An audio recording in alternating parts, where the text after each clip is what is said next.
out from amount of time until like certain of the parts started deteriorating. I mean, maybe it's possible, but I don't know. I think it would. I think you're putting too many requirements on top of it.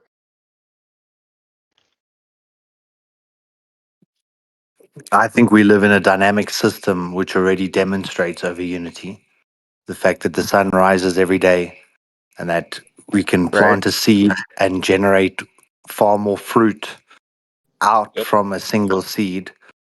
I think that it is definitely possible. The over unity devices that I've seen, over unity being that it outputs more energy than what was used to generate the initial start current. There's been magnetic demonstrations, there's been water-based motors or hydrogen motors that use literally a liter of tap water but can output the force of like a gallon of diesel. But I think I enjoyed your philosophical idea that, after the Garden of Eden, we were told that we would live by the sweat of our brow, and therefore an over unity device may almost contravene that fundamental. But yet there have been claims, let's just put them in inverted commas, claims and patents for over unity devices. The closest I've ever seen is magnets using repulsion and attraction in the right form to continue to spin an object. And if that object continues to spin, effectively you can generate electricity from the turbine.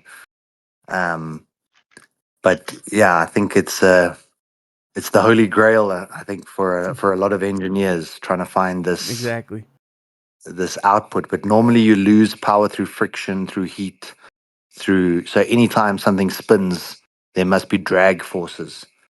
But generally using magnets and using a type of magnet whereby you use it's a suspended drive shaft. So the drive shaft's actually not in contact with any of the objects or any of the gears.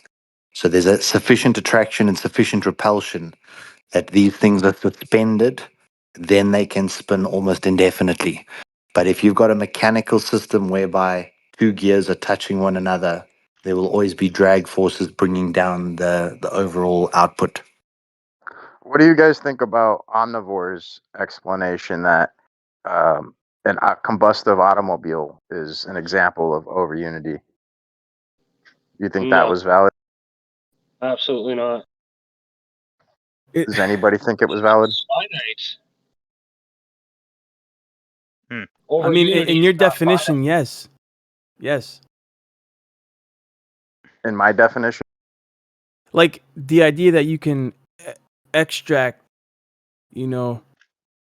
energy for an extended amount of time more than what you put into it, right? I think that's valid with an automobile. Why wouldn't, like, an automobile can last 20, 40 years. And you only put, probably a fraction of the energy into it to create it. And then even the gasoline, bro, 25 cents of gasoline can propel a vehicle miles. No, he was saying the gasoline itself. Yeah. Yeah, he was equating to the effort required to fill the gas tank compared to the combustive force of that gasoline per cubic inch or whatnot. So I think it was a false comparison. Especially considering that gas needs to be refined. It needs to be extracted. There is a lot of energy that goes into that car being able to run on that gasoline. But right. I don't know about nowadays, but I know that at one point in time, like the amount of energy that it took you to extract the oil from the ground, crude oil, and process it, you're still talking about 1 to 25, right? To 25. Yeah, there's 20, also 25 times more the energy that you put into it. The amount of energy required when you're distilling alcohol and running a motor on alcohol is much, much lower. But then on the chemistry level, all finite, sir. But in terms of the sorry, Daisler. In terms of the over unity calculation, it's the direct input output, so it would only be relevant to the amount of combustible energy you put in the diesel, and then how much energy you got out from exploding that diesel. So it's not necessarily the entire vehicle that, yes, will run for 20 years, It's if I put in 5,000 kilojoules or coulombs of energy, I'll only be able to extract 4,800 because there'll be losses in the system through heat, friction. So it's not that you can put in 5,000 and get 10,000 worth of energy out in the singular application, or a single tank of gas won't be able to generate more energy than what that gas intrinsically had available to start with. I'm not sure about that, because they've done the calculations regarding efficiency and how much it takes to actually process a gallon of fuel and how much you can extract out of it, the output out of Right. it. And But I you're remember talking about two different things, they bro. did the He's they talking did the about the math though, chemical bro. bond release of the gasoline itself within that chemical reaction creating the combustion. You're talking about the overall macro of extracting, processing versus the output capability, which I don't know if it's analogous to the Yeah. Well, ultimately, context if you include all the question. variables, all the energy put into extracting, and then when you combust it within the piston, right, the energy output, that's all calculated. They've done the calculation, bro, and they were saying it was 1 to 25, dude. At the end, after the gasoline is combusted within the piston itself, you're still getting 25% more. 25 times more energy out. So they're including all the variables of logistics, Yes, manpower, yes, everything to pull it out of the ground to refine it, and yes, power to refine it versus yep, the all of output it. They've done the capability, 1 to math, 20. bro. They had the papers. I remember because I used to look into like Hubbard's Peak, and then I found out about abiotic oil, and it's been years, but I remember doing the research on it, bro. And there's nothing in the world that exists today that has as much energy as oil, bro. It's literally the most dense fossil Well, fuel that we I know think of, bro. this kind of goes back to how we define energy, and most of the times, like, we're perceiving energy as the release of energy rather than energy itself, which is in a pure state of rest. So I don't know. I feel like we're kind of doubling back to that. Like I know about the Rockefellers and how they monopolized oil and they wanted to push oil and all that. Put that aside. You can combine like wind turbine, hydro fuel, or like they're talking about running cars on water. You can put hydrogen, solar panels, lithium ion, cobalt. Put it all in one group together. It still cannot replace the efficiency of oil. Yeah, but again, that's all the release of energy, i.e., combustible energy, right? I'm talking about implosive. In a singular system. The only thing that With the comes close is Rockefeller nuclear, bro. Foundation, but you see, this is very much from.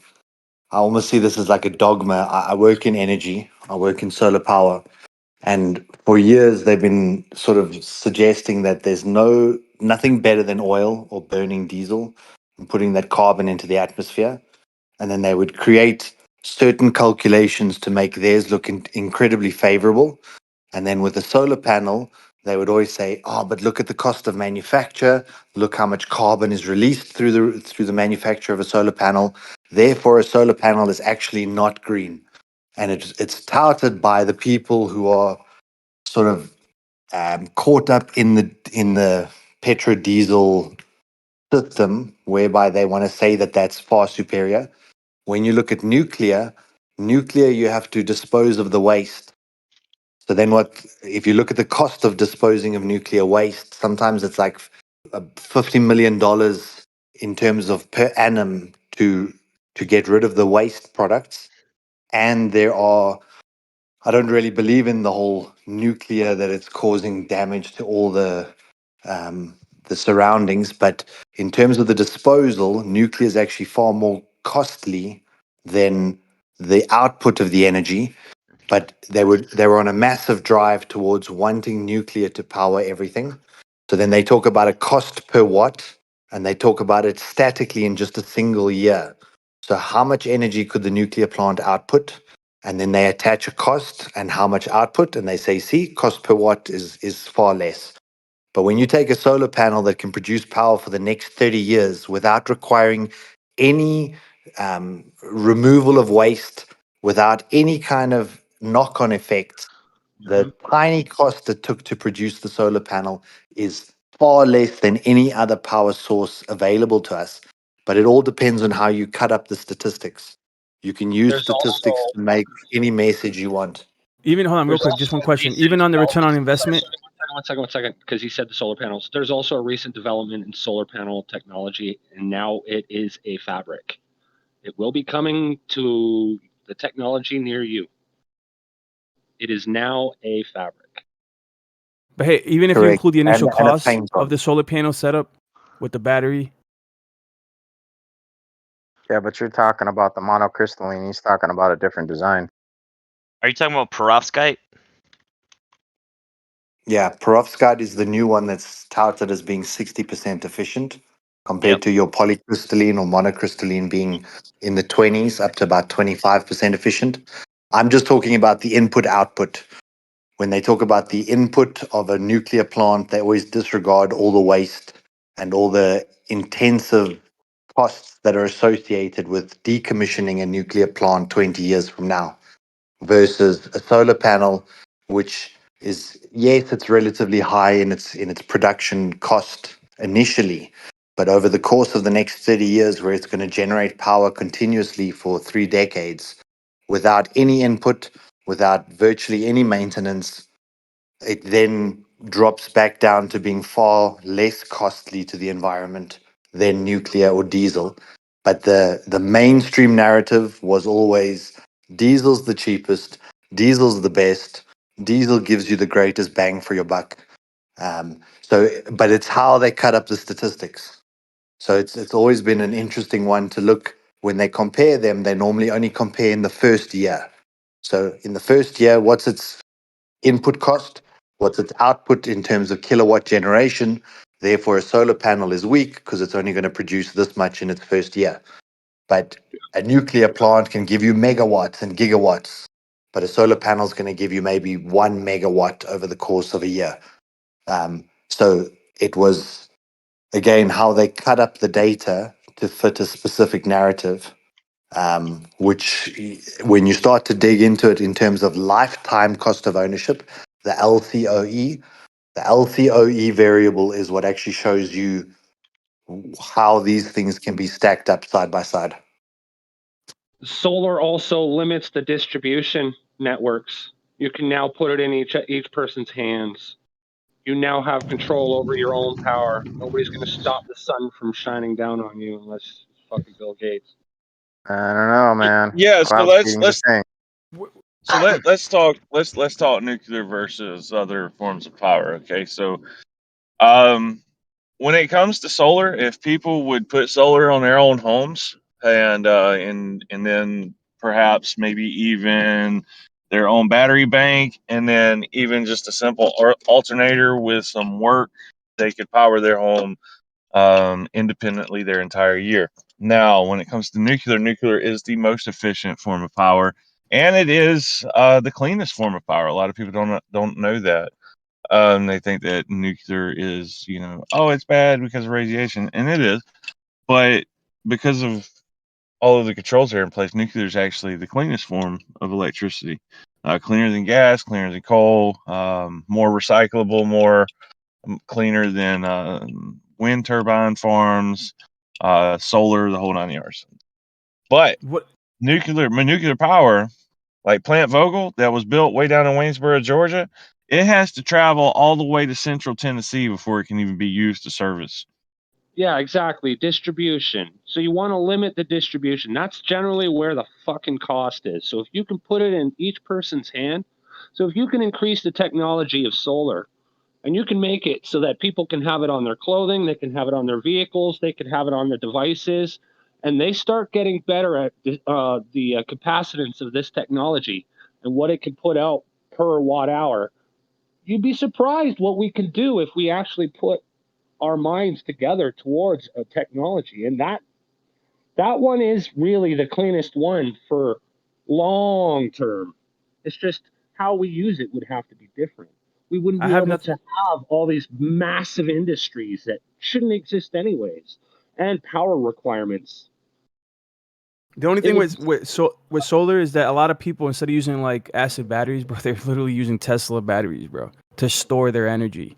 Like, yeah, you just bought a $20,000, $30,000 solar setup, and you got a $10,000-$15,000 battery bank. That's a Tesla battery, bro. Like, doesn't that defeat the whole purpose?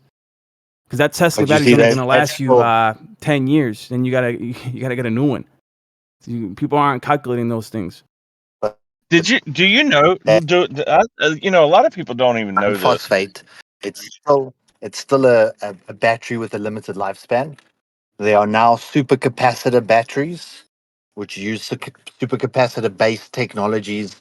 They give you up to 1 million recycles or 1 million recharge cycles, which is going to completely revolutionize. So, Lamborghini's already included supercapacitors into their vehicles, their electric vehicles.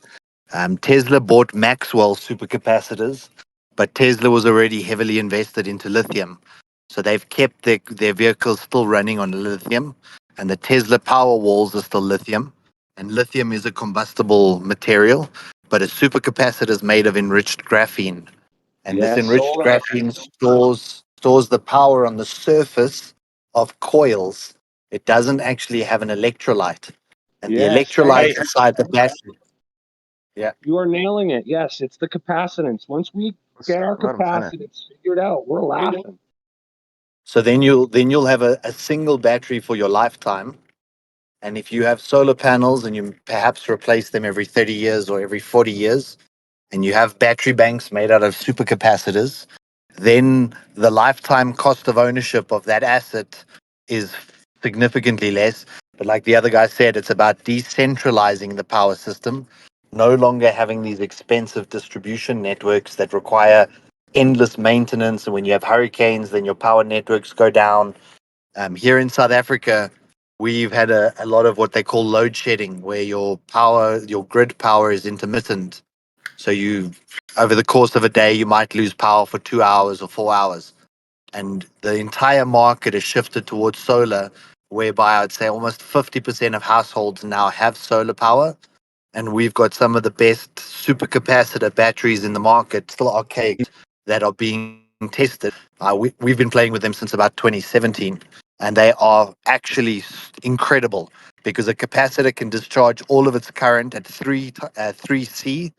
So if you've got a 10 kilowatt battery, you can pull 30 kilowatt hours out of that 10 kilowatt battery cell. So any kind of spike currents or peak currents can be handled far better out of a supercapacitor And it requires no power regulation. than us. What do you mean by that? From the government or the battery cell itself? The battery cell itself can take any type of input as long as it's less than the maximum input it can take. So it can be 12 volts, Correct. 9 volts, doesn't matter. That's what's up. And you can discharge the battery down to 0 volts and bring it right back up to 53 volts without losing any percentage. It's got a 99.9% round trip efficiency. So you can drain the entire battery, bring it back up, and still get 1 million cycles out of it.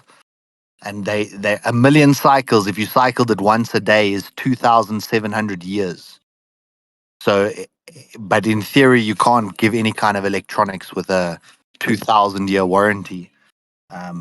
So they're giving it a 45-year money-back guarantee, and a 45-year money-back guarantee.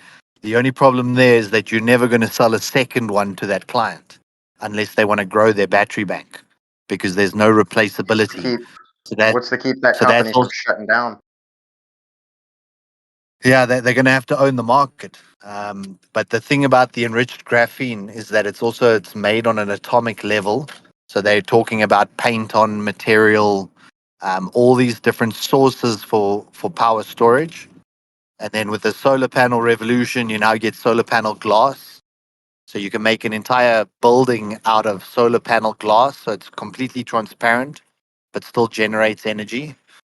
You can paint it on. Literally inside the paint, it's got its own like circuitry and whatever built into the paint fibers. So you just apply the paint, and then that wall is generating power. They've created solar power walkways. In Holland, they've created solar power roads. So if you think about your road networks, how They've also vast your road increased networks are. Sorry, on that note, they've also increased red brick technology as well. So now you can actually have a red brick building hold a charge, which was we already knew it was possible, but now they're actually developing technology to make it more efficient in building a structure. So not only is the capacitance getting better, but the longevity of the materials that we're using is getting better too. The efficiency is getting better. I Yeah, have a and solar then generator going back, and going, I have a going solar back to generator, the over Jack Gree. unity thing, Hold on real quick. I have a the solar over generator that's unity of 1200 watts, dude. But it takes a while to charge, dude. Like all day. You got yeah, the old panels, technology. the solar panels are generally sold as like a nice to have, not a vital component. So you want to size your solar panels to be able to charge the battery in about 4 hours, generally speaking, and to give load to the building. Whereas Yeah. when you look at those little 1200 watt or 600 watt systems, they give you solar panels where you can charge the battery in 18 hours, and you don't really get 18 hours of sunlight in a day, meaning that it sometimes takes up to 2 to 3 days to fully recharge that battery bank once. And Whatever that's not happened to efficient. whatever happened to thorium? I don't know if you guys ever remember that, but Cadillac supposedly put out a prototype where it was like a pea-sized granule of this stuff was enough to power the car indefinitely. And they said that a pea-sized granule of this stuff is equivalent to powering like a major city for a day or something like that. So like that's how much energy is potentially stored within this stuff, thorium. Yeah, it's comparable to uranium, in that they're exothermic. They give off heat. So if you've got this substance that generates heat, you can boil water and turn it into steam and drive mechanical processes through the heat. So when they talk about the stored energy, it's generally heat energy, and then you've got to use that heat energy to generate like combustion or rotation, versus like back to the over unity discussion.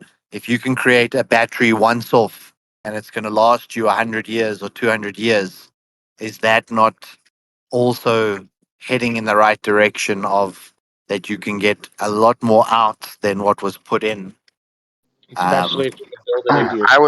I was kind of referring to the hydrogen pellet where they took like I think it was like 15 or 19 lasers and pointed it at this tiny hydrogen pellet, and it took them it was like 2.3 megajoules of power to charge up the lasers, and then the output was like 3.5 megajoules of power based off that tiny little hydrogen. So I don't know. That's the device Yeah, I was referring to. and you'll often find as well, like with wind turbines, they're super inefficient because it's a massive blade rotating. There's a lot of frictional forces, and And the it still blades requires get damaged. Yeah, and it needs power to initiate. So it doesn't just spin purely off the wind energy. It often needs to be started with actual electricity, and then thereafter it can output a certain amount of power. But they also need to be decommissioned at about year 10, often even before that, leading to massive recycling requirements, and so the energy output is very limited. Same with hydro plants, where you're using water to drive the turbine. They often they'll expel water off the edge of a cliff or something, and then they use that motion or that kinetic energy to generate power. But then they've got massive pump systems to pump the water back up into the reservoir. So what they showed with the hydro plants is that they're often generating like 10% more than the energy used to pump the water back up. So they're also So, quite inefficient, but they're used when you need to meet peak demand. So so in a around system about like 6 that, p.m. like you were saying, flat Earth solar, if Yeah. we were using supercapacitors on a hydroelectric dam, all of that extra energy wouldn't need to be shut down. It would be constant. It'd be a consistent flow, and we would be able to keep it top. So anytime we'd have power requirements, we would never go beyond the capacitance. So it'd be a Correct. consistent power, its own regulating system. It's capacitance. It's where it's at. I completely agree with you.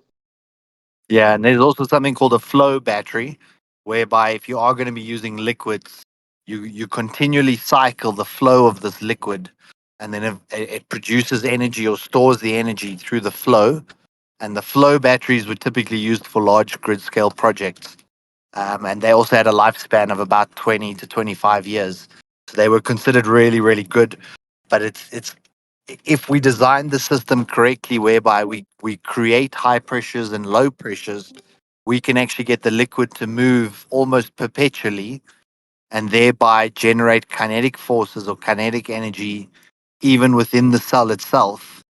Um, so there's a lot of ways that we can actually take this technology to improve it.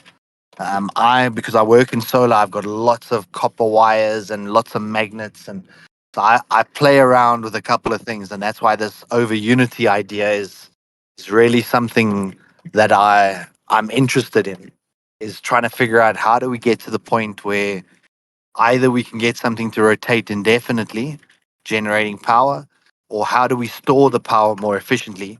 It's just the supercapacitors, because of the enriched graphene process, are super expensive.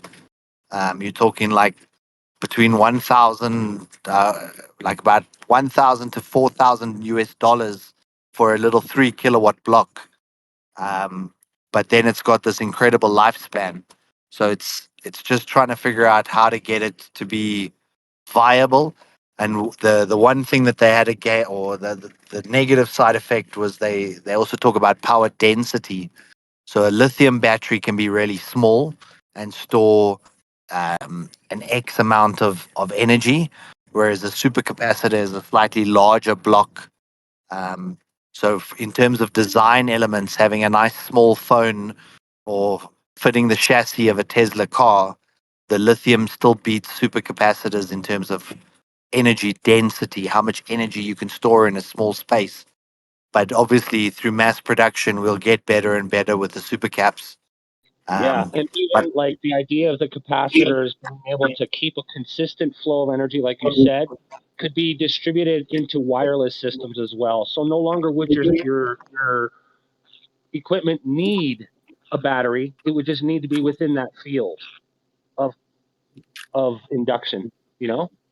yeah, and their round trip efficiency also leads to almost zero losses.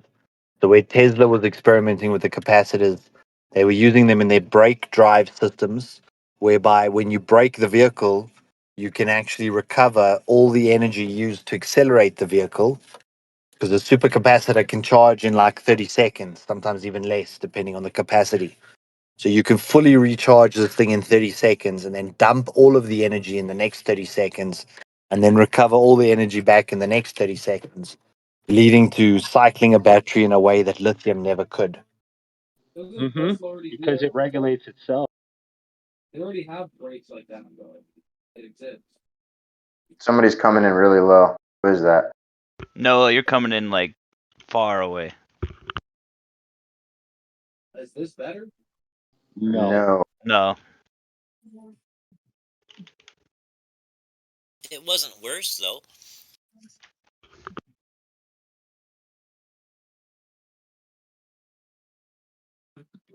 But the future of the world is definitely technological, or technologically driven. The power and generating power is going to become more and more of a requirement, and it's almost like we've started to innovate again. The idea of storing power in an electrolyte, and then as you convert extract the power again, the electrolyte turns back to liquid, and when you recharge it, it turns back to a gel, and over the course of its lifetime, that process eventually breaks down, and then eventually you have to replace the electrolyte. Finally, we're starting to look at non-electrolyte type storage methods like the red brick, like capacitors. And capacitors have been around since the 60s, and the ones that were invented in the 60s are still operable, meaning that 70, 80 years is very easy to do when you're looking at capacitor-based storage. So it's an exciting time for humans. I often hear Ken say that the future of technology that's going to revolutionize humanity is going to all be by means of 0-point technology or implosive technology, such as like magnets, lasers, parabolic lenses. I guess even a magnifying glass could be considered a 0-point device. Anything that focuses the energy and has no mechanical components.